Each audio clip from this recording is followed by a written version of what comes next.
Right, so I was just explaining to those who just joined there. Today's just a question and answer, like a bit of a show and tell to round the session up. To remind you all to fill in your evaluation forms, and I'll get in contact with you about where to send your actual pieces of work. Jude was saying there that we should I'll get you the address for the Nerve Centre, because then they can scan in the pieces of work and hold them until we have the exhibition. We're starting a second session on the 16th of June, so if there's any of your friends or family are interested, certainly pass it on. I've seen some of your images and stories come through on Slack, which is, I mean, they're really quite diverse, as I was saying there before we hit record. So we'll just, so you can still work a wee bit in these as well. I mean, I'll give you the deadline for when to post them in. And as I say, the evaluations are really important as well. So Jude, will we start then with who's up first on your list? I've got Jim here. We'll go around these and see how he's getting on. I'm going to just start here. On my list is Jim at the top right there. I'm going to unmute you, Jim. You might have to click something in your screen there just to... That me now? That's you now, Jim. Yes. I'm always first on. Right. I've been working on 2 postcards. Neither of them finished. I've found it a fascinating exercise, but I just like to put in that the process has probably been better than the product at the end of the day. I think it's very, probably like everybody's, it's very lockdown related, and my mind has just sort of been flying all over the place for the last 10, 12 weeks, and trying to focus down on how to distill that into a piece of art or a piece of writing has proved quite a challenge.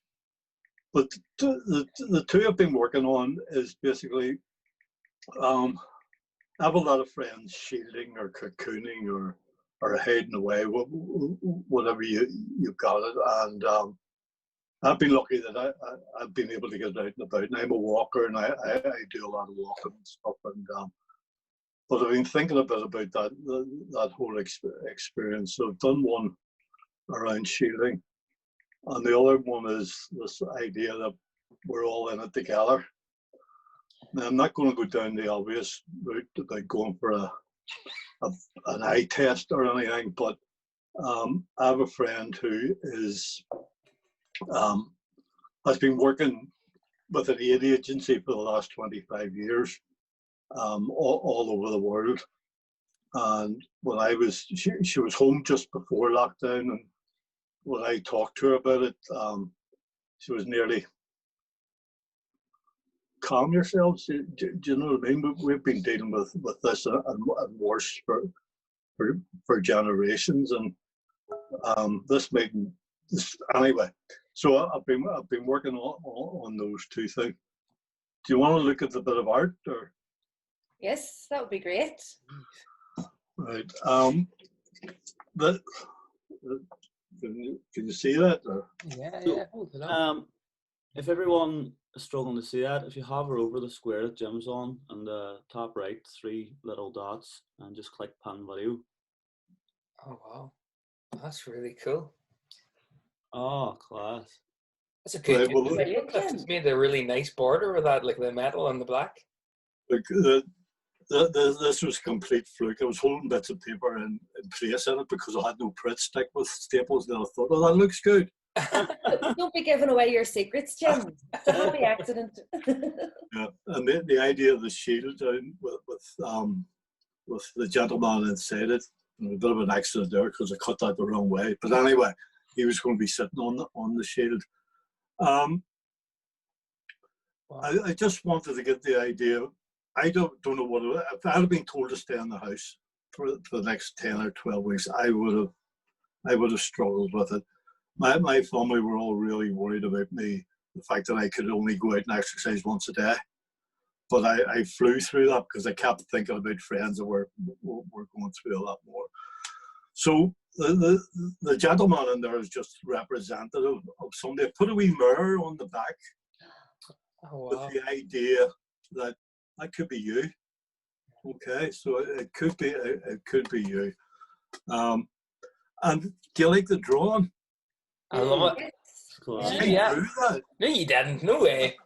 I did. Very But good. I drew it. I went online and you find this place and they give you the skeleton and you take it from there. So and I coloured it in with my grandson's pencil. So I found that quite interesting.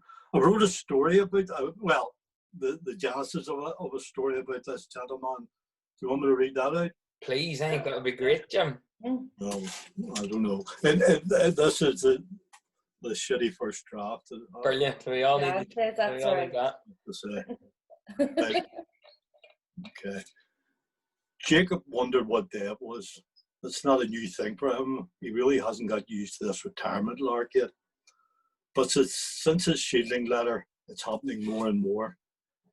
Each morning awakens those same thoughts of fear and heavy dread he got when the letter first arrived. As he looks around his comfortable flat, which he once regarded with pride and as sanctuary, now with each passing day it feels more like a hall of mirrors closing in on him, twisting and contorting his once orderly and settled life to one of uncertainty and a deep inner panic. He bloody hates the term shielding and cocooning. That's no better. What's it shielding him from? An invisible enemy, maybe, just maybe. But it cuts him off from things that make him want to go. Cuts him off from things that make him want to go on. He deeply craves human contact. Even the lip from that tattooed girl in the off license. Oh boy, what would he give for a can of Guinness now? He won't ask the proper ladies from the church who bring him essential food each way for the Guinness. They look at him with pity, with love, but with pity. He misses his independence, no longer able to forage in the bargain aisles for the luxuries that have come to mean so much to him. It's 9 a.m. He's already beginning to wonder, will he sleep tonight? What will today's death count be? Will my maid's medication arrive in time? Will that little girl who works in the surgery be okay? What the hell does the new normal mean? Will I risk a walk to the bottom of my lane, or will I follow the rules? I've always followed the rules, but that's it. Jim, that's brilliant.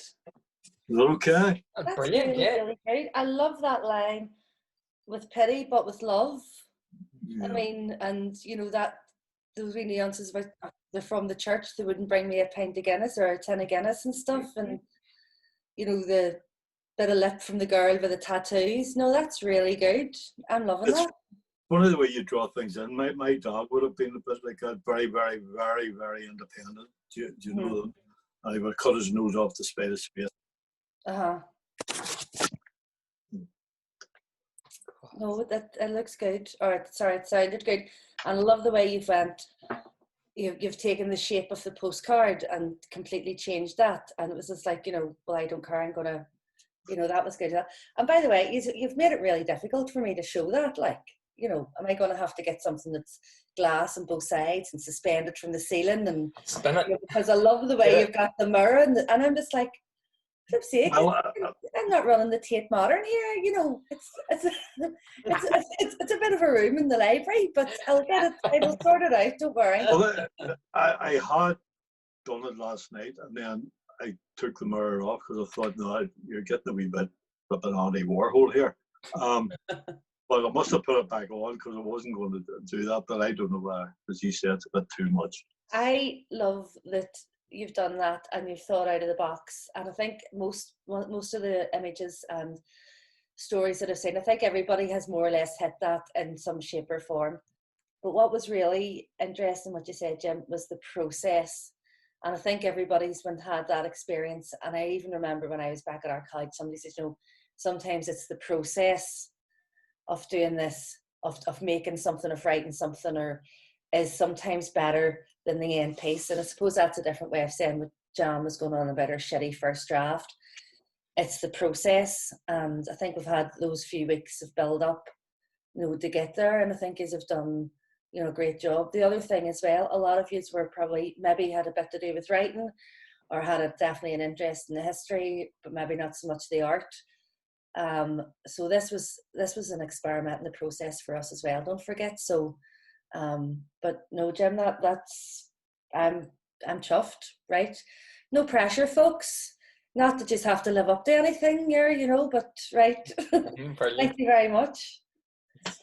Who's up next? Is it Anya? Have you got there? Anya Carson's up next, yeah. Right, Anya, come on. Let's hear you. You might have to click on your screen there to unmute yourself there, Anya. That's it now, isn't it? Yeah, that's it now. Yeah. I completed another 2 last night. Took me a long time to kind of gather my ideas and then plan what was going to go on each postcard, and then kind of put them into themes. So I think for a couple of weeks I kind of sat on it with all crap on my kitchen table, kind of puffed at it every time I walk past. Like, I don't even know what I'm going to even start doing, and I kind of started hoping through the recycling bin and found my niece's arts and crafts stuff. So there's like, some of my postcards have markers that have started running out and everything, and it's like, I don't know what to do with it. It's kind of like you're halfway through it and you have a highlighter, it's going dead and stuff, so it's like no pressure there, so I put a couple into the Slack group yesterday as we were looking at. So there's another couple that I did last night, and one of them is about conspiracy theories and 5G. So can I show you? Can you see that, or is it just all completely black? It's a bit dark. Right, you can see the man's tinfoil hat. Yeah. Hang on. I'll move over out of the way. Brilliant. I think this is about it. Right, I'm at the window now. Okay, so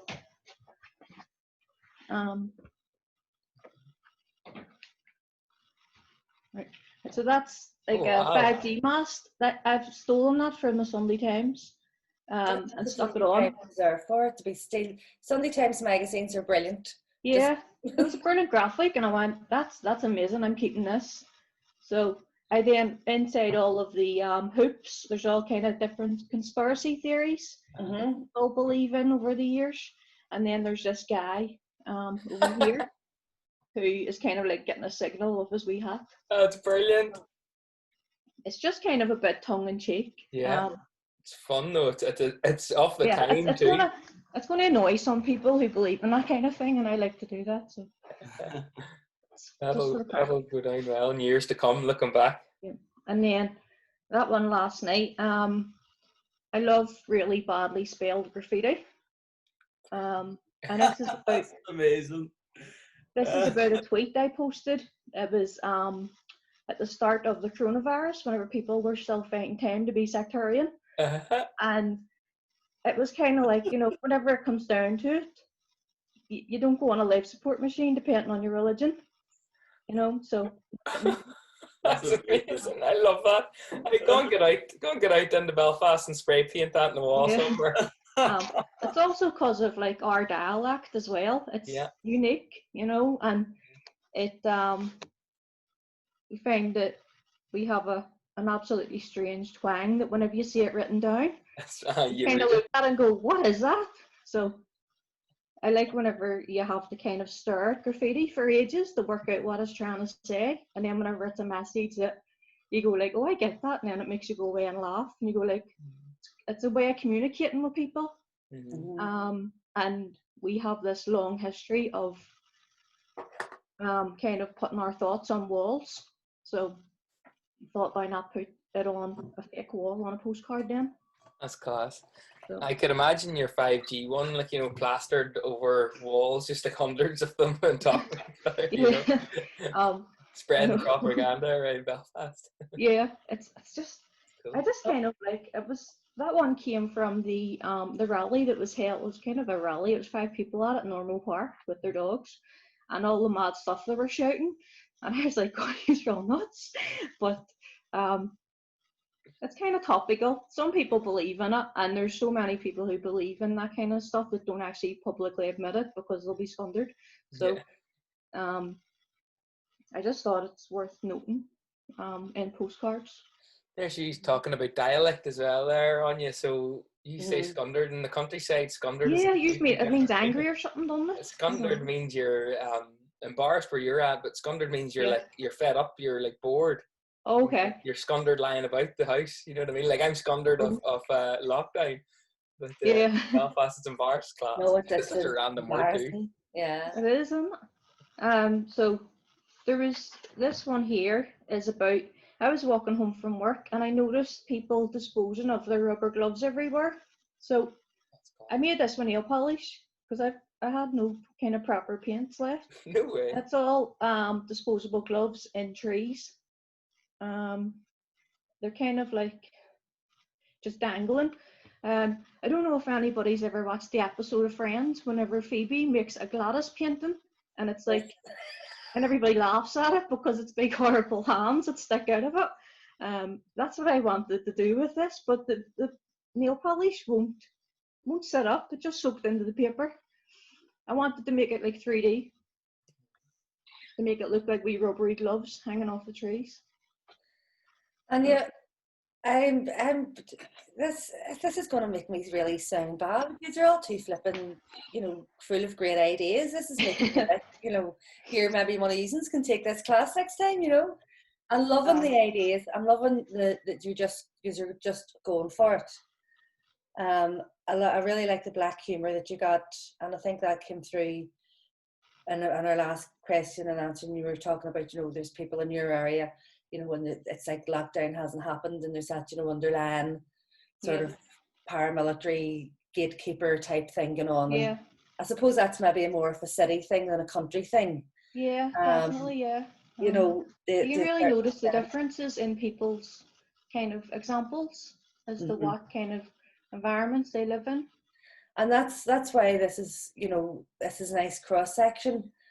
Jude and Paul would tell you we're used to working with one community group, and all right, there might be different people involved in that, but with this and with a lot of the the groups that we've been doing online that Making the Future's been doing, you're getting the cross section of the whole sort of country, which is really good and really interesting. And I love the black humour, of the graffiti piece. For doing the gloves, maybe needed to prime the paper or something. You see, I wasn't thinking of you being all this, sort of far thinking ahead and experimenting this much, so I'll have to remember, to tell people in the next session, if you want to do 3D painting with nail varnish, you have to prime the paper. I didn't know that. No, well, I would never have thought to tell you, and but I love that experiments that you're going to use the nail varnish and what you have lying about, and you say go through the recycle. No, loving it. Great stuff. Head on. Yeah, I probably get Anya where you're coming from, because I probably come from the same type of area, so I know I can resonate with that. But what can I say? Anyway, no, well done, good job.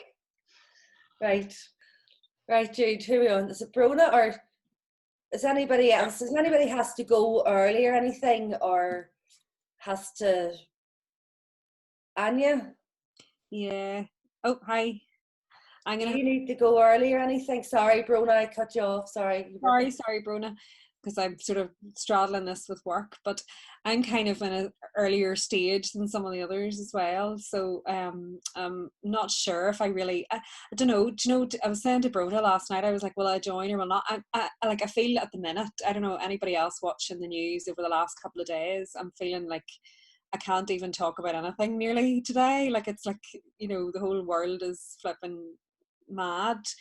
And I had been looking at the whole COVID thing, and then actually I was kind of thinking yesterday more, I feel like we're going from one bloody disaster into another at the minute, and I think that's kind of affected what I want to do in a way. Do you know what I mean? It's like sort of one bloody pandemic into another, and so I'll just like, if you don't mind, quickly, I'll talk about it before, but it's more, there's a exhibition I went to see with a guy, and it was, I don't know if you'll have probably come across him before, Les, or her before, Sister Corita Kent, the pop artist who is also a nun, and I just love her stuff. It really affected me, so I was kind of like copying what she was doing. So basically I was doing some of her like kind of pop art stuff, and it was making me think, because obviously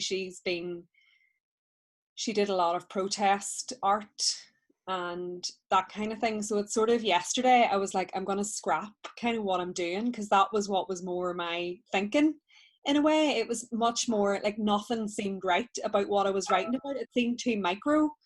And I was watching the news and thinking, I actually feel like almost selfish and a bit, I don't know what it was anyway. So I'm not really probably expressing this very well, but I kind of changed the course of what I was doing a bit and how I was thinking. And yeah, and I think even today I found the whole thing really unsettling, and so I kind of want to do something more with that feeling. Do you know what I mean? No, I get, and that's part of the process. This was designed to sort of make you think, and we were probably thinking more of a historic, personal story. Obviously, as things have progressed, not only with COVID and shielding and what we're going through here, but obviously what's happening in America. And I suppose that ties in what Anne was saying as well, about her parents. You were targeted because of where you came from, or not necessarily what colour your skin was here. But I love the way you've brought the pop art thing in, and that was very, it was sort of like an American type thing as well. We had British pop art here with Peter Blake, etc., who done the Sgt. Pepper cover. Yeah. In America, they had the size, and it was almost like massive advertising became art. Art became big in America in the 40s and 50s because they had the space, they had warehouse space. And this idea of suffering in a garret in a small attic in Paris was sort of blown out of the water. And that's exactly what a postcard is. It's like an advertisement, and you're getting a message across, and it's bright. But your process of overthinking and, then coming, to this conclusion is that's what it's about. It's getting that message across. And I feel really bleak about everything at the minute, and I was saying to Brona last night, I don't feel great. I know my mental health, certainly through this, probably in the latter few weeks, hasn't been brilliant.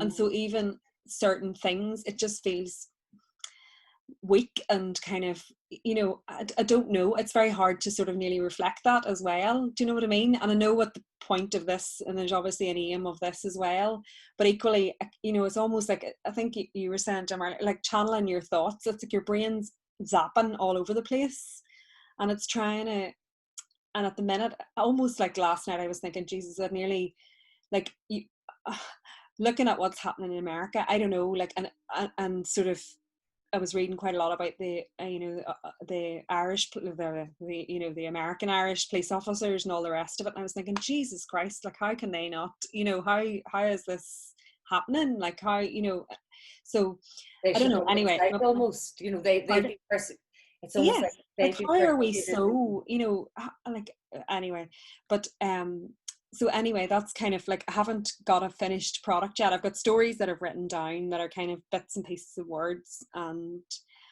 I don't even know if I really would want to read it. I'm not going to read anything out anyway, but that's sort of my process at the minute. And it's, and you think this has helped you sort of? Yeah, I think it's kind of, although I find it quite difficult because I get myself stressed about things that are deadlines, and I look at what other people are doing, and then I think, oh God, that's not, mine's shit, and I can't, you know what I mean? And so I think something like this, it's really hard sometimes, because anything, it sort of reminds me of being in class a wee bit, and not that that's what it's like bringing up that whole thing of like, show and tell, where you're like, oh crap, look at those amazing things that the other people have done. Do you know what I mean? And you immediately abandon and you rubbish what you've done yourself. Okay. And so that's not a bad thing. Pardon? No, that's good to know, because I just called it show and tell because that's what I thought we were doing. But I mean, it's for you to say that it's like a school, because we have to do this. But it's not what you. you've done. That's about me. That's not about you. Do you know what I mean? It's like what it brings up in you is what it brings up in me is kind of that watching what other people are doing, and that's a flipping, you know, the whole school upbringing. What about what you did? It was kind of like, what about, you know, who's the best and who's the, do you know, that way? And it's so weird. It is, but it's a very, very natural thing to do. Yeah. You know, that's why, you know, when we had the art element of it, you know, I mean, it is very subjective, you know, but also what, you know, Jim was saying about, you know, that helping him get through, you know, the thought of having been in the house. I think everybody has been a bit stir crazy. We have a thing in our house, we call it rage sighing, when people just walk around going, you know, when there's that, because you don't want to have a big argument, but you have to have an outlet. But it's really strange. Like, you know, I'm isolating with my mum in her house, which is not, it's the longest I've spent in Tyrone since I was 18 probably, and all those kinds of things. So it's like, as I say, it's like brain zaps, and I'm sort of trying to condense something into a postcard that I'm like, I can't even, you know, it changes nearly from half an hour to half an hour rather than. You know what? That's, I mean, all those things that you've tried and then you haven't finished, that's all right. It's the process. I mean, the first thing that Jim said was, you know, it's the process. Yeah. And it makes you think differently and let some feelings out. Yeah. You know, I always said at the beginning, nobody's looking for a masterpiece, although I think, you know, you have put me to shame there, most of you already, like, that I've seen. So, you know, don't overthink it. Don't worry too much about a deadline. Yeah. We'll give you special circumstances. All right. But I do want some, but the exhibition is in September, so we'll expect something. Yeah, that's fine. You're not getting to September either, and just letting you know. But anyway. Okay. And no, that's my kind of, I don't know, ramblings on it anyway. So that's grand. And is that whatever's going on, it is very, very strange circumstances. Okay. Right, Bruna. Sorry, we left you. Thank you very much, Anya. Sorry, Bruna. No, don't be daft, Anya. It's so strange, and I think we're extra hard on ourselves. And I think also at the minute, we're so bombarded with all these different things, and this feeling of helplessness that you can't fix everything. You know, like a lot of stuff is so beyond our control. So, I totally get it. I'm really only kind of getting into this properly now because the last couple of weeks have been such an absolute nightmare here with Mummy breaking her leg and all kinds of stuff going on. And but anyway, we're at a better point now, so I was able to sit down last night and blindly panic into doing my homework, you know. So I think I've played to my strengths, which are zero artistic skill. And I've just basically copied stuff. I put the two things that I've done so far up, and they're pretty light and pretty frivolous, I think, probably. But they were a good start for me. Do you know what I mean? I need to redo them because I'm definitely. No. Oh, look at the state of. Okay, you need to look at an artist called David Shrigley. Oh, I know David Shrigley. Yes. Shrigley. Okay. This was deliberate then. This really squishy N was definitely on purpose. Okay. But the thing about that, Bruna, as well, that is an iconic, well, everybody knows that's the Free Dairy wall. Yeah. You know what I mean? Without. Yeah. You know, anybody here would know exactly where that is. Yeah. This project's about, you know, here. So, you know, it's not always about being polished and right, okay. Just thought I'd tell you that before you went on and read on it. Right away you go. All right, well maybe I'll just leave it.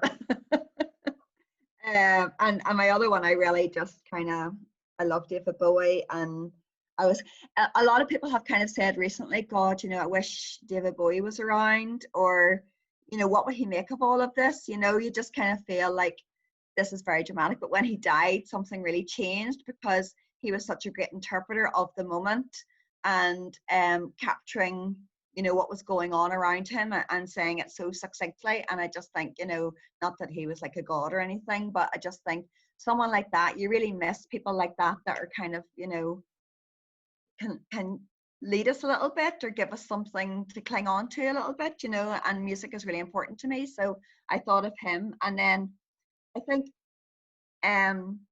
the drawings came first, the ideas for drawings, and then I kind of based the stories upon the drawing, just because I needed to do it one way or the other, and it wasn't necessarily coming to me very naturally to think of stories. So, and I put the 2 stories up last night. I'm not going to read them out again and bore you to tears with them, but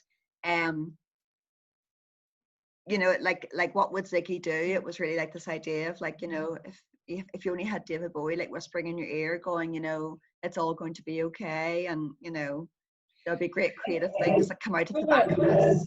Rona, you have to remember this is going on public display. We don't really want to know what David was whispering in your ear. Do you know what I mean? You have to keep it clean, like. I wish. But the other thing, sorry, I'm making fun. The other thing though as well is it's probably a lack of leadership subconsciously that you're thinking about, you know, on the news. So that's obviously coming through. You do just want someone to stand up and like be a proper leader, don't you? You know, you just want somebody to just say, this is going to happen, this is going to be okay, this, you know, even this is going to be bad, you know, but nobody seems able to even say, this is terrible. And you really kind of need somebody a bit of honesty, sort of. To say, and the lack of, you know, a strong leader, people will listen to who shouts the loudest. Yes. You know, but the other thing as well, I like the way you've done David Bowie, and especially the Ziggy. There was an artist, Jeremy Deller. Oh, I love Jeremy Deller. Oh my God, I love him. When he was representing Britain at the Biennale, the Venice Biennale a couple of years ago, he had based a lot of his work around one of Ziggy Stardust's tours. Yeah. And I like the way Jeremy Deller always includes, you know, the North in his work, or he has a very good understanding here, which I think a lot of the artists, you know, of that ilk do. You know, so a guy who runs the Curfew Tower, who was in KLF, and Bill Drummond. Yes, and then, actually I'm babbling my names now, and then there's the other guy who I absolutely love. I cannot remember his name. Would have done the half-breed horses and the big football stuff. Mark Wallinger. Oh yes, Mark Wallinger, and he was the director of Void up in Derry for a while as well. Oh yeah, right. But Jeremy Deller done the Ziggy Stardust tour at 1910, and he had made reference to what was happening here, you know, and all around the country, you know, and he's obviously very socially aware, you know. So I like that was the first thing I thought of, you know, Ziggy Stardust is this sort of, it's this iconic sort of placement, you know, that a lot of their histories around, you know. Yeah, that's definitely the kind of art that appeals to me the most. It's like, it looks frivolous on the surface, and then you kind of dig into it a little bit, and it, you know, it becomes deeper the more you dig into it, you know. Like Jeremy Deller's very poppy, and you know, you kind of think, oh, that's a real laugh, but when you look deeper into stuff, you know. And then the other thing, I lived in the States for about 11 or 12 years. I actually lived in Cincinnati, Ohio, and just over the last couple of days, obviously there's been rioting in Cincinnati. I have a friend, an ex-work colleague, who is in ICU at the minute after being beaten up really, really badly, and I hope he's going to be okay. But anyway, it has made me really think about it, you know. And funny what Anne was saying about this whole idea of kind of the flashbacks to the Troubles, you know, you can see in Cincinnati and in the US in general, you know, there's so many correlations between here in the past and there, you know. It's so horrible to see rubber bullet marks on people again. You know, it's been so long since I've seen the circle of a rubber bullet mark, you know. And I was thinking of doing something about that, but I'm kind of aware, like Anya, of like getting myself a bit troubled about it. Do you know what I mean?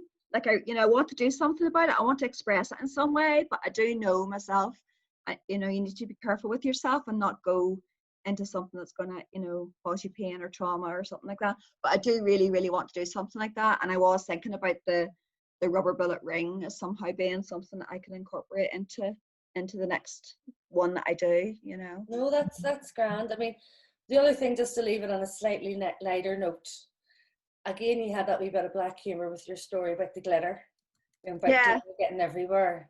Yeah. You know what I mean? And you know, so I quite like that. So I'm going to tell you a story here. This is a few years ago, obviously, when I was married, and glitter eyeshadow and stuff. And my husband, as he said, he would get it everywhere. He says, you know, and he would have been going to the gym. He says, I can't go into the gym with glitter in my chest. And I'm going, why not? Being very naive, you know, not realising, well, not really thinking about gyms being pick-up places for men of a certain age, you know.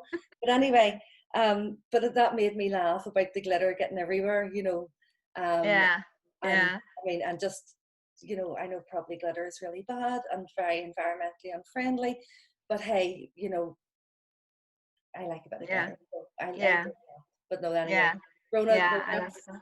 that's great. I like where you were coming from and that pop arty, the pop element. So keep at it, and just the very loose, you know, the free dairy wall. Just, you know, it's grand. It doesn't. Leslie, you're so kind. No, if something didn't work, I would tell you. But this isn't. You know, this is your first experiment at this as well. You know.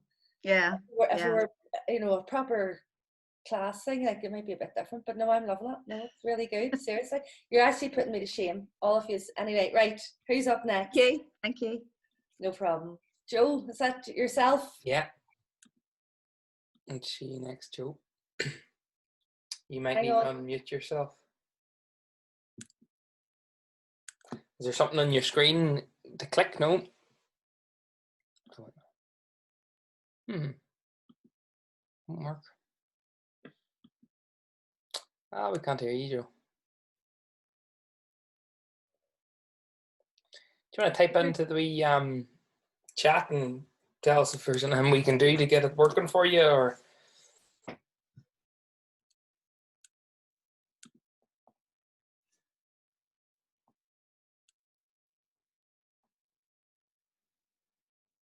Joe looks as if she's froze there as well. Well, still, we'll go on to Francis here. Maybe Joe's going to go out and come back in, maybe. Okay, Francis, we'll go to you and we'll come back to you, Joe, okay? Hi. Yeah, so I've been kind of all over the place as well. And I've been writing loads, and my art is crap. Like, I used to work in a nursery, and my stuff actually looks worse than the stuff that the kids would produce, and they were 3, you know. Like, I'll show you.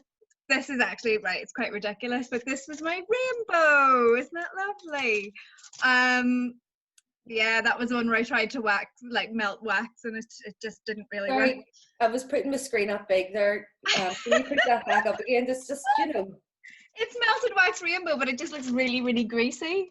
And like, yeah, childish and awful. So yeah, I've been sitting watching everyone else's art and being like, has anybody been listening to me in these sessions?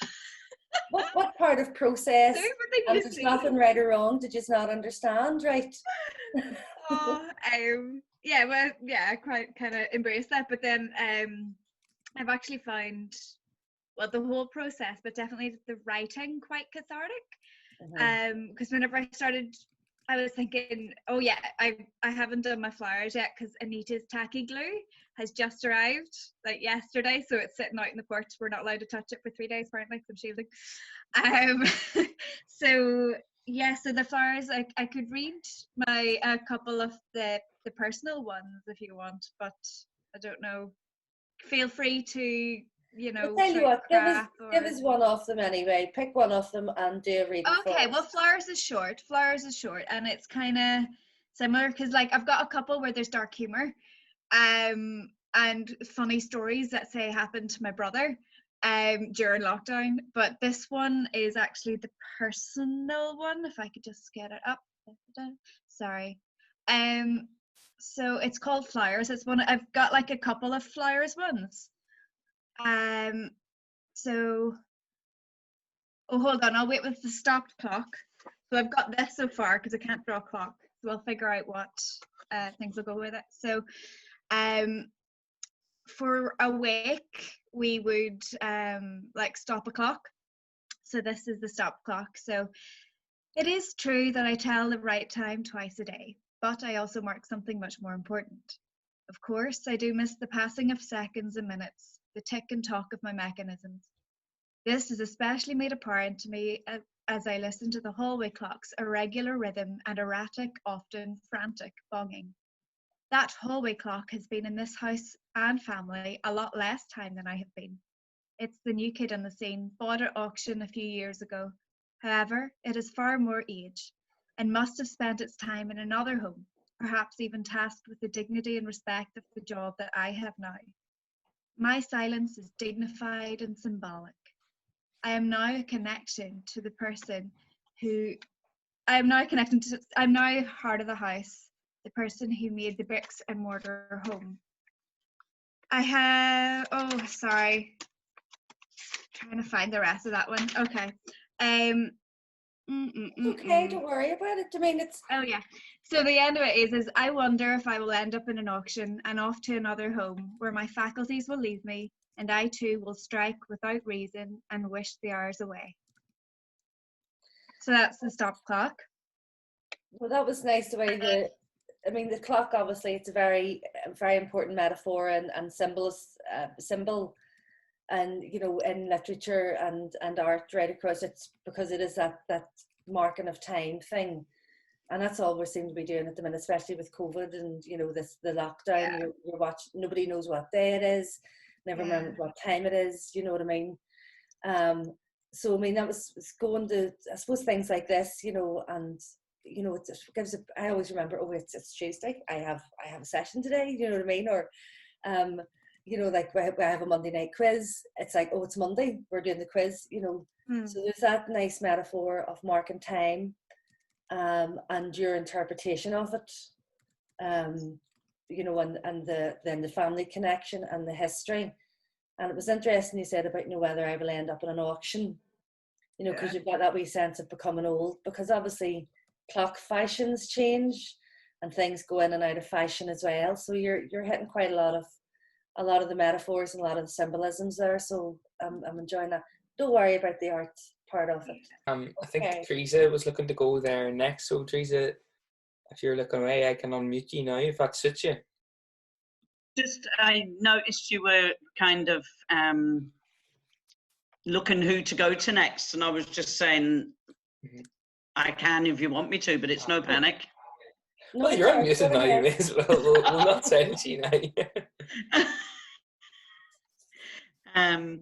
Oh, poor Francis. Well, for me,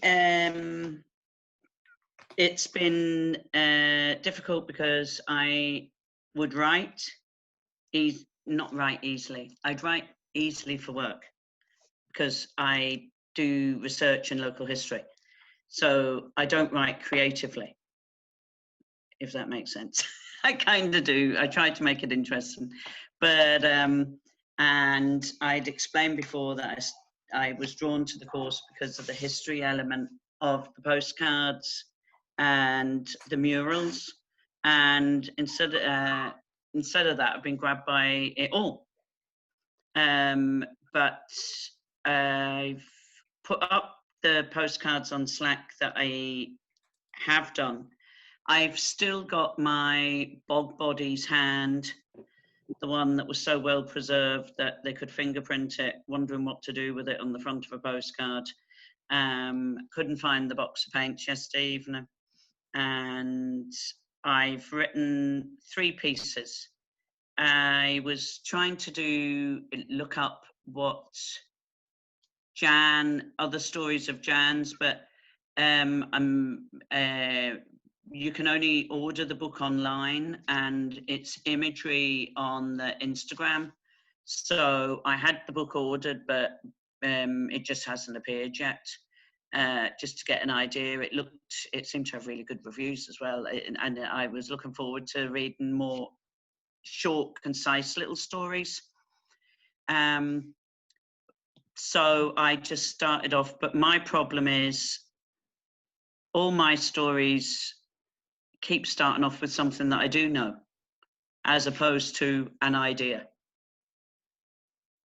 And I wondered, had anybody else that issue, or was everybody else quite cheerfully like, that I loved the glitter one. I read another one, the one about the potatoes. That was great. When I seen the tree properly with the hands this morning, I love that, because I've got friends working shops in town, and they said that it's just been horrendous dealing with the issue of people just willy-nilly dumping gloves and wipes all over the place. And, you know, not only is it litter, but it's hazardous for them. And I've really tied myself into a corner that I started off with collage, and I kind of haven't got out of that. So I really want to try and do a couple now, not collage. That's okay. Teresa, no, the thing you were saying about starting off, most authors or writers or artists, even, you know, anybody creative, they usually start off with something they know, because that's been real to them, you know, as they progress, and then they would obviously research in different things and start to bring their imagination in.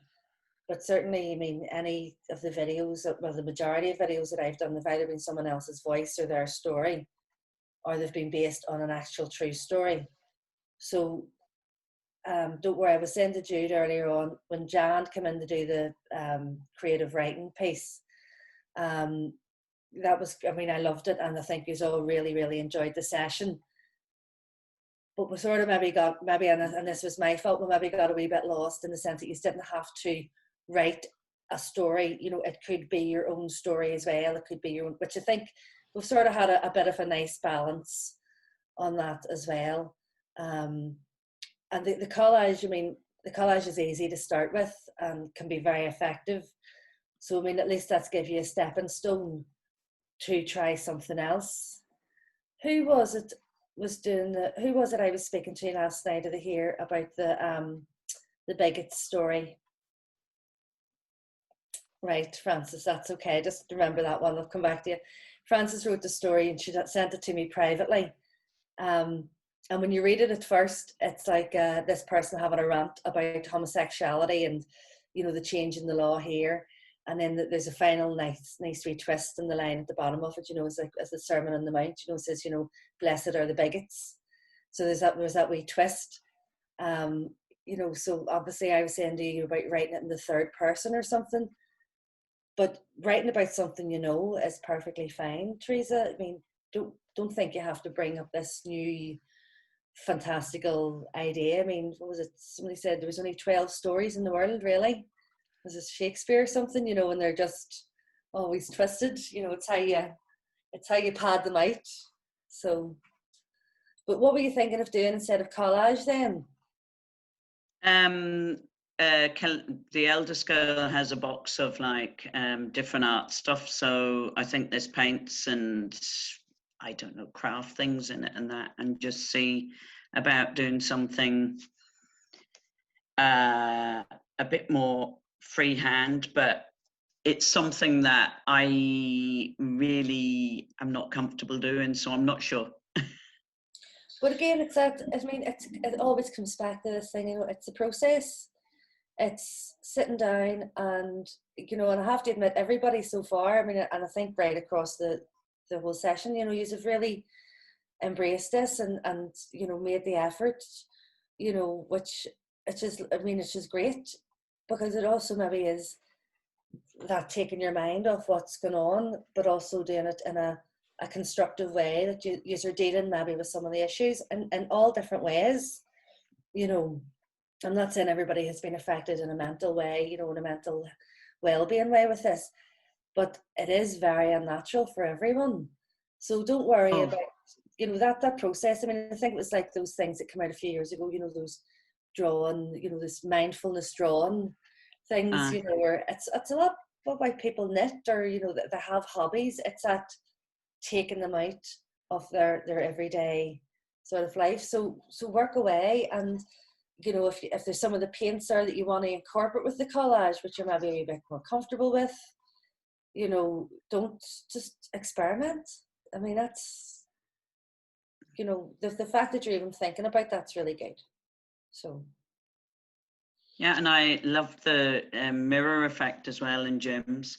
Yes. And the shielding, the lift up layer. And I'm like, so many. Oh, and the artists you've mentioned as you've been talking, if you wouldn't mind popping their names on a comment at the end. Of course, of course. Because I'm trying to catch their names and think, will I write that down? But I'm listening at the same time. And you know, one of the best things you can all do is go back and watch Grayson's art club, Grayson Perry's art club. It is absolutely amazing. It's a bit fun. It's not at all highbrow. It's you can get it on Channel 4. He's been doing it, and the last one was last night. And that'll give you a wee idea. If he's asked people to send in work to he's going to have a real-time exhibition relating to COVID. And of course, with it being Grayson, he's such an amicable character anyway. So I'll put the links. I think I put another link on, but I'll put that link up and a couple of other links to artists that we've talked about if you want. Is that okay? Yeah, because you mentioned one to do with pop art, protest pop arts, and a couple of other names there as well. And that Grayson, do you know, my daughter's one of the second child was watching that one of the evening, and she was like, this is really good. And I don't know what I was doing in the kitchen. I never got looking at it, but she was really enjoying it. No, it is good. You should give it a it's sort of what it's seeing stuff and people explaining stuff, you know, and some of it's, you know, by professional artists, and obviously he does work, and some of it's by, you know, complete amateurs who are just, you know, and some really nice stories in there as well. So this is what I try to keep telling you, is, you know, there's no right or wrong. These are mark making. It's one of the first things you do is make a mark as a child, you know. So okay, Teresa, thank you very much. Look forward to seeing the rest of your work. Okay, who's next? Who forgot? Joe, back to you. Joe, are you with us or are you without us? My laptop crashed, so that was what was wrong, and it's happening all the time. I don't know what's wrong with it. Good to hear you anyway. Well, that's it. Yeah, I joined this morning just really to watch to see what other people were doing, because as I told you, my mum passed away, and so been dealing a lot with the aftermath of that. So I really haven't got my head around anything. But it's been really interesting listening to everybody who's done contributing. I'm still going to go, well, when from about the middle of March, before lockdown happened, because I did the diary project before, I decided that I would start writing a diary. So I've been keeping a diary every single day, and it's been interesting just even looking back from the very start of it. So I feel I've got quite a lot of you know, personal feelings down on paper about what's happened, especially at the start. I'm very interested in volunteering. I do a lot of volunteering before the COVID crisis. And as I said before, I've been involved in volunteering, and I'm still involved in that, although because lockdown is easing a wee bit, and because social distancing has become a thing that people have got used to, maybe there's not just the same need as there was. So I think my story and my postcards are probably going to have that sort of feel about it. It was interesting what Jim said about his little bit about the people shielding. And it was interesting what he said about the ladies coming from the church, and about the man feeling he couldn't ask anybody, he couldn't ask people from the church to buy drink and stuff for him. You'd be surprised the things some of the volunteers have been asked to do, like getting warming tablets for their dogs and stuff like that there. But what made me think about was that a lot of people from doing volunteering work are able to step into another community that they wouldn't actually know very much about. And that's one of the things that's good about volunteering. It sort of, you know, makes you step outside your comfort zone sometimes, and you go to reach out to communities where you wouldn't go yourself unless you had to do that, and gets you to meet with the more vulnerable people in the communities, because maybe you're sitting in your own little house and you feel secure. That's why you can do volunteering, but you do go and reach out with vulnerable people. It's interesting as well to hear Anya talking about feeling the feeling of helplessness. At the start of this, I was listening to a podcast, and a guy was talking about how he felt, and I felt very similar to this, that we were living in some sort of dystopian movie, you know, one of these Hollywood movies where there's a disaster going on. But this guy said that unlike the movie where people get up in arms and start fighting each other for the last loaf or whatever, that in fact people were volunteering and helping their neighbor, and he said that never really happened in a dystopian movie. So I think that is a good thing about what's happened now, that people are helping each other. I like the recap to the 70s. When this all started, I said to my boys, who are in their 20s now, I said, this just reminds me of living in North Belfast in the 70s, at the start of the 70s, where there was that feeling of nobody really knew what was going to happen, you know, that you just didn't know what the next day would bring. And a sort of feeling queuing for us to get into a shop, you know, sort of brought it back to me. And I remember going to something and people said, you know, we may not meet again. And, you know, something I go to every week, and we were all going, I wonder the next time we'll get together. Now we've got together in Zoom since then, but it was that sort of feeling that there was like a war going on outside, and so that was that. So as I said, I haven't really got very much done with apart from thoughts, and like a lot of people on the Zoom so far, their thoughts are everywhere. You can probably hear from me, and my thoughts are everywhere too. Art causes people to react in different ways, and I don't want you to take this the wrong way, but I saw your postcard of Ian Paisley and Bernadette McCalskey, or Bernadette Devlin, and I didn't realize that was wallpaper from your house. Brilliant for keeping wallpaper from the 1970s. My wow. And it just reminded me sort of wallpaper my mother-in-law had in her house whenever we were clearing it out. But do you know, everybody reacts in a different way, and you were getting the message across about mixed marriage and so on. Forgive me for saying this, but hope maybe this will make you smile, but I thought it was something to do with Tiger King. I thought that Bernadette Devlin was Carol Baskin and a young Ian Paisley was Joe Exotic. I thought that there were tigers around the outside. That was my thought, but anyway, just shows you what I've been watching over lockdown, doesn't it? So there you go. Sorry for rambling on there. There's nothing the matter with blaming. I'm Carol Baskin. Carol Baskin from where, I can't even remember where she's from.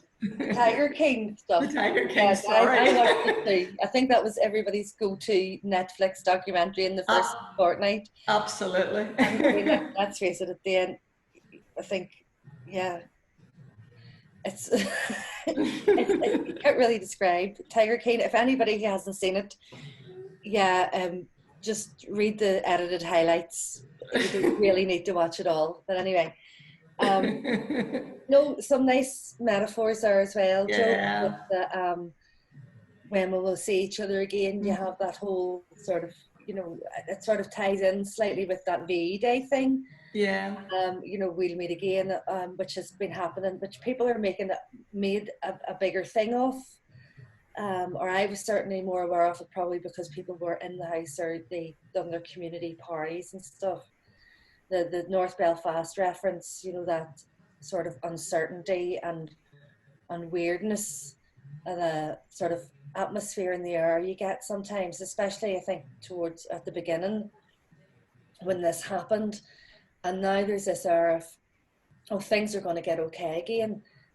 But at the same time, you know, they're not. It's like that, how far does, you know, the easing and lockdown go?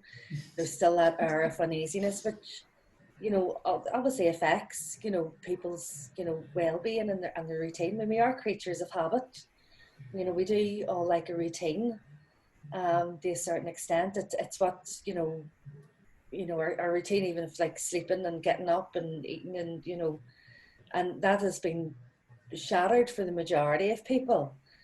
And even people who have still had to work through this, you know, it's weird for them if, you know, that with social distancing, with, you know, being challenged, with being feeling unsafe themselves, you know, so but I like the metaphors. Did you post some images, Joe?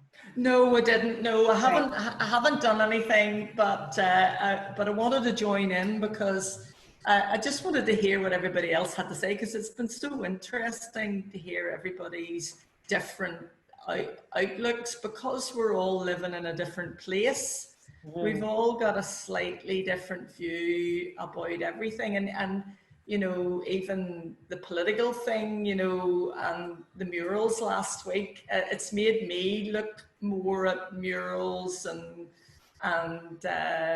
you know, as I've been out and about. I do a lot of walking too, and there's quite a lot of murals around here, and it's been interesting looking at them as well. And it was actually up in East Belfast last week, or yesterday rather, on a business I had to do, and had a drive round by the bottom of, you know, the bottom of Newton Arch Road there, and looked at all the murals there, so with a new eye. So that's been it's been really, really, really interesting. And I liked what you were saying about Anne's piece about the wallpaper. I mean, I'm sort of slightly obsessed with wallpaper, but that's just me. And it's those things, you know. I always remember that line. Obviously, you know, you covet what you see, and what you're surrounded with, and who it makes you, you know. And one of the first things, I mean, I'd referenced it, you know, was your wallpaper. People change their wallpaper, but do they change the patterns in their life? Yeah. And also, wallpaper sets you in a certain time, place. You always know, it's like, oh, it's 70s wallpaper. That was that 80s red and black and grey wallpaper, you know, and you know automatically. So, and the patterns of even the changing of what you see in your area, like the murals, you know, how the messages of propaganda and black humor, you know, they surround you, they sort of form that, you know, it's part of your society, and you know, so it was you're talking about the wallpaper. One of my husband, as a lockdown task, has a lot of slides, you know, like, you know, people used to take slides, photograph slides from like the 1970s and the 1980s, and he's digitizing them all. He bought a scanner and he's scanning them all before they all disappeared, because they're all fading. But there were pictures of his mother's house, and he says, like, what was my mother thinking with that wallpaper? You know, it was like, imagine Father Ted. I mean, that's like the sort of orange and green, like patterns, and brown. Everything was brown and orange. I mean, seriously, obviously LSD had a lot to answer for. Oh, my mother-in-law would have been horrified. She never even touched a sherry. It's how that sort of almost psychedelic, you know, 60s then filtered down in a watered down version into the 70s. Yes. You know, and people wallpapered a hell of a lot more then, because their walls were so crap. You know, and older houses, you know, and especially like the likes of the terrace houses, you know, it was wood chip, you know, with about 100 layers of emulsion on it, or it was wallpaper, and you just kept wallpapering. Anyway, I digress. Right, Melanie, thank you very much, Joe, and look forward to seeing some of your art. Okay. You take care. I will. Cheers. Right, Melanie. You the last but not least. Okay, hello everybody. I've really enjoyed this. I work in management and healthcare, and my day, my night, everything, my hobbies, everything is all related to COVID-19. So, you know, what a daily chat from Maureen and Michelle, like so boring. I have to listen to it every day. And Melanie, hang on, sorry. Are you're very crackly, so you are. Do you see anything about that?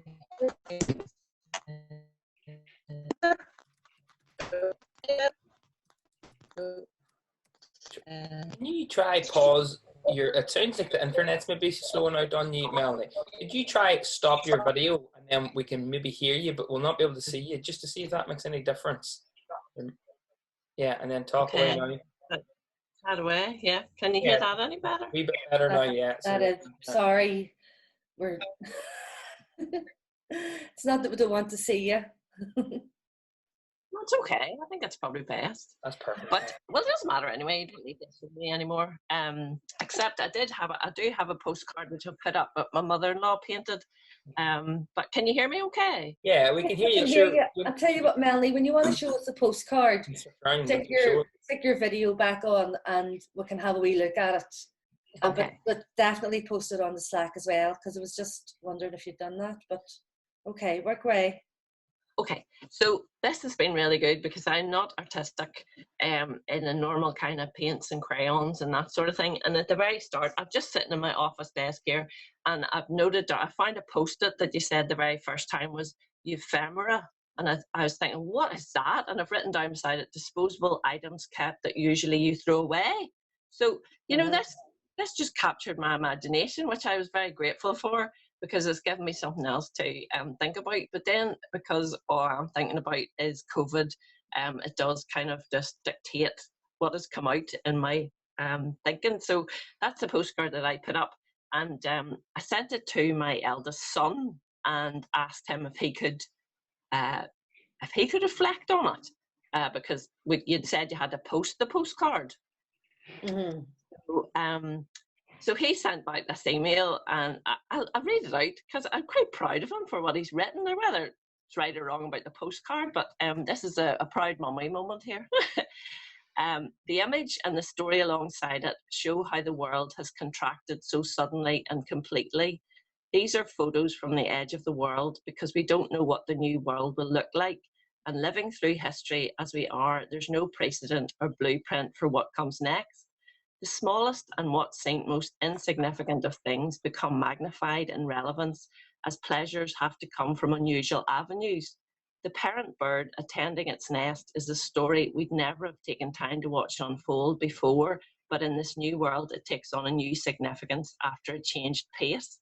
So that's what he wrote, and I thought, well, that's right, that's exactly it, because we have been shrunk down into this garden. And so I really enjoyed the process, and my husband didn't enjoy being put beside the bird's nest to get the bird picture, because it took him 200 shots to get the picture of the bird while I'm standing before him going, do this, do this, do this. So there we go.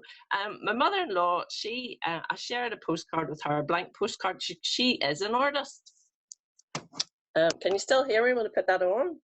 Yes, Mel, I've posted one of the images you sent there in the chat for people to see, but you hold, and I haven't posted that one. No, this is the one that my mother-in-law painted. Right. Because I shared it with her and asked her. Beautiful. So this is a cat just relaxing, and it says peace at last. And she's in her 80s, but a very active lady who had to stay in the house. I mean, my mother-in-law doesn't ever even eat her breakfast in the house. She is out and about all the time.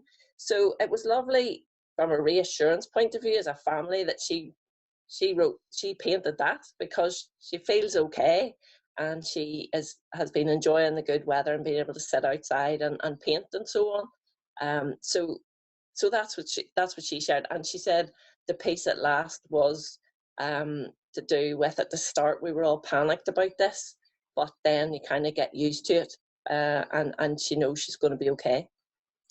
There's that nice thing as well, you said she was in her 80s, that she's used to calligraphy. Well, she does calligraphy, and she does all sorts of stuff. You know, because that's very much, you know, I suppose when she was at school, she would have been learning to write in, like, what was it called, copperplate style and penmanship, you know. Yeah. Whereas, I mean, I know my handwriting is absolutely atrocious, you know, and most people type now on computers and stuff, you know.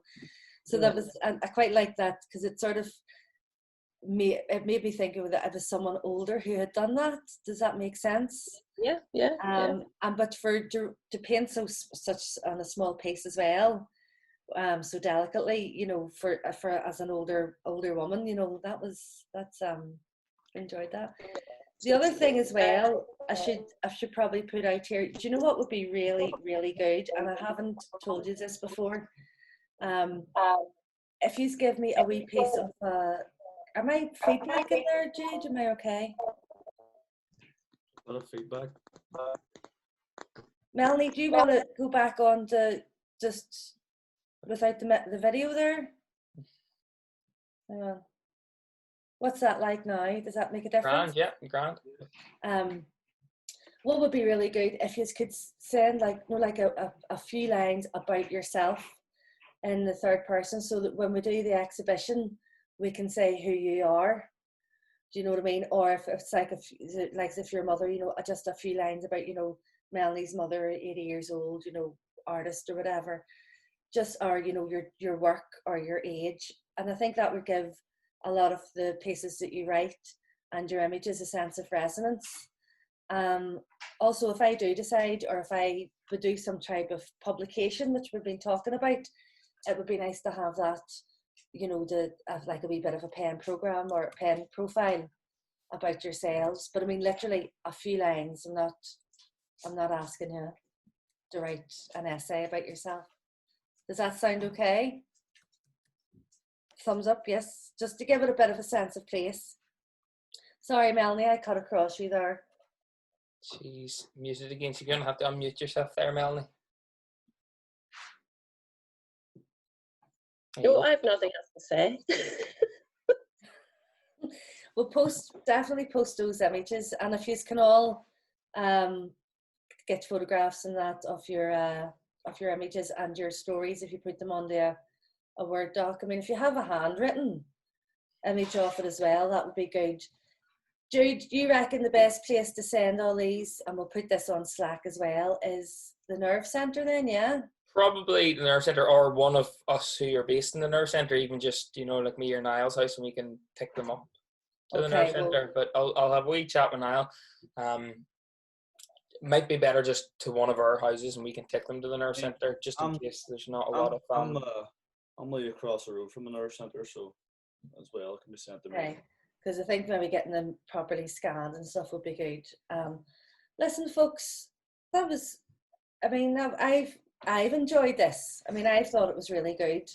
But I love doing this interaction stuff with people. I love learning them, you know, giving them those skills and stuff. I personally see that as obviously part of my practice almost. You know, I love the way you have embraced it differently. You have all knew exactly where we're coming from. We're able to get to know each other a wee bit as well. I hope you have enjoyed the talks we've set up for you.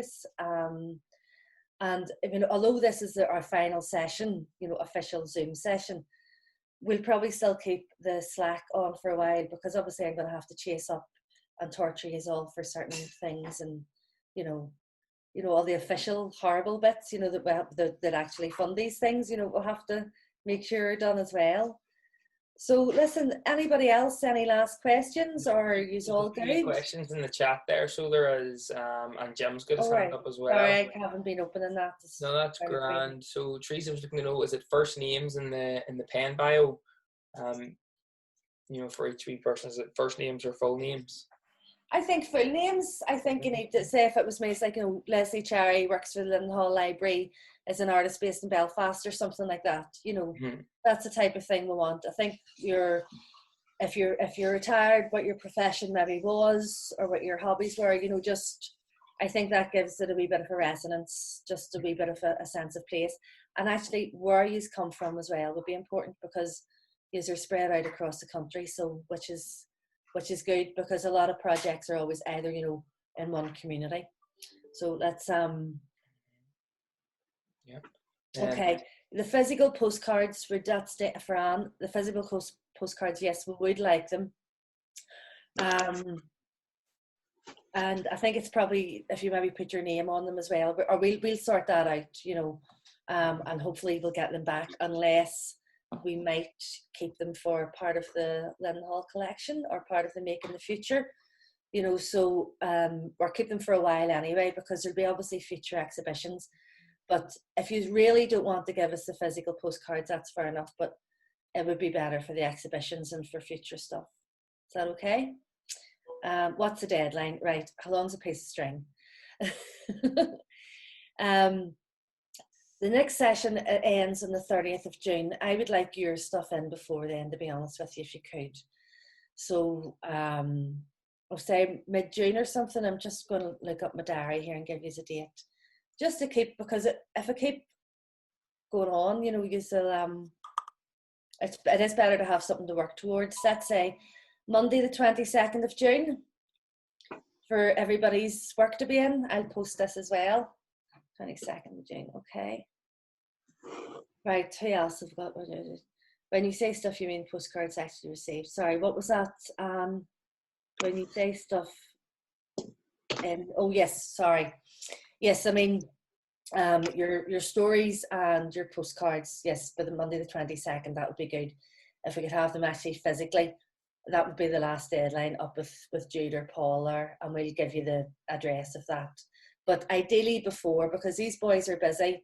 I know they sit here and they listen to me rambling on, but they're doing all the other sessions as well, you know, and everybody else's, you know, there's maybe about another 4 or 5 or 6 sessions going on as well. So if you get them in sooner than that, that would be ideal. Okay, have I rambled enough now? Are you all happy enough? Yes, okay, obviously a lot of the cards. Yes, Joe was saying that there. I'll be with you in a minute, Teresa. It would be nice if there was maybe something on the back of the card, maybe the title of the work or the title of the story. Obviously, your stories aren't going to fit onto the postcards, which we had originally intended, but that's okay. Things develop and change, and that's grand. Maybe it's like a wee synopsis of your story or something, you know, just like a book cover line or 2, if you want.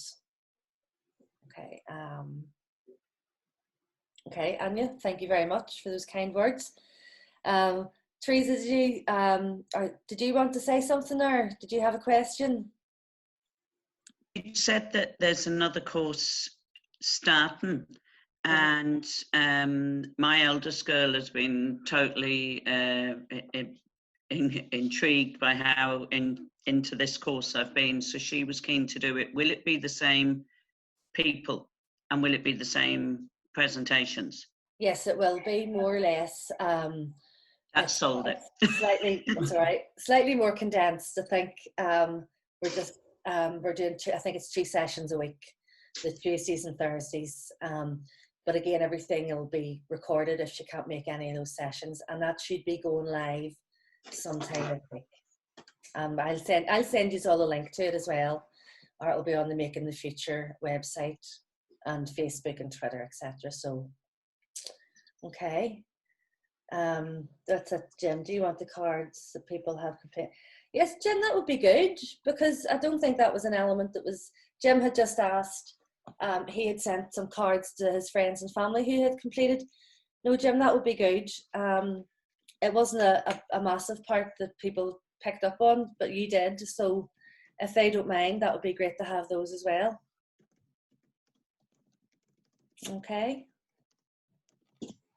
Are we all happy enough? Are we all going out to sit in the garden and cry?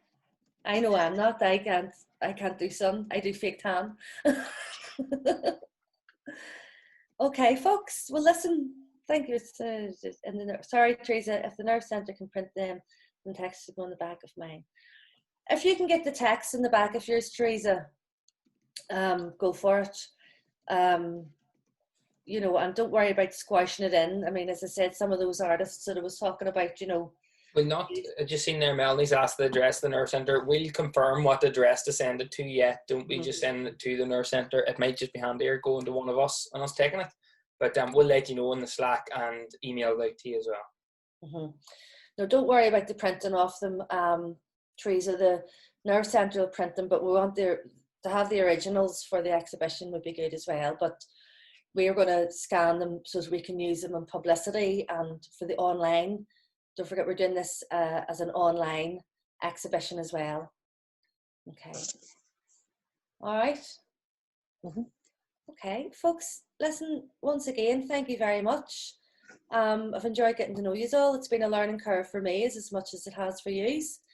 And I say we'll be in touch. If we need to do another Zoom thing in the future, re-exhibition, we'll be in touch. But I mean, the Slack will still be open, and any questions you have, and the emails as well. Okay. Right. Thank you. Bye. See you all later. Bye.